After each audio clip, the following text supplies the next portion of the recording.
A circadian rhythm. It is difficult to explain because it's about how people function throughout a period of time. So the rhythm of life really, and the rhythm of how we function within a day, a week, a year, and how we're impacted by what we eat, and in our industry, how light impacts that as well.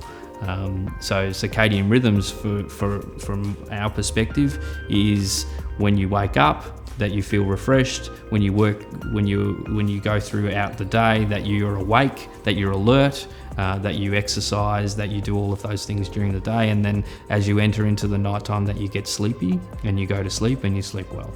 So that's really the circadian. So how do we support that with light?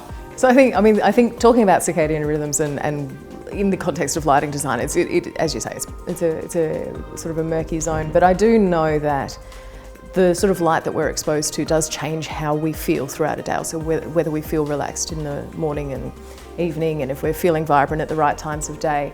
And I think one of the things that makes it challenging is in Australia we have such an abundance of daylight that we don't really experience the loss or the lack of light. But I think a lot of the research is done in countries that have long periods of dark, and for them it's really, really critical.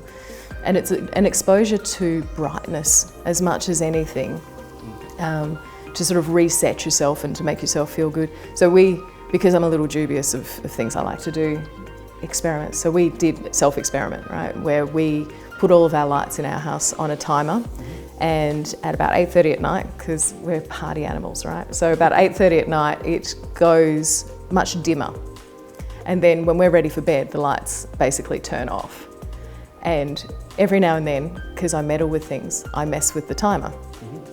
And then the lights don't go off. And then we stay up until 2 o'clock in the morning, because not that it's necessarily affecting our deep system, but our brain is now wired to be like, when the lights are this level, I should be feeling sleepy, and I've got about 45 minutes until they turn off, and then I really should be in bed. And if I'm still up when the lights are off, then I'm doing it to myself, right? So, but it's sort of managing that visual experience rather than trying to manage the internal systems.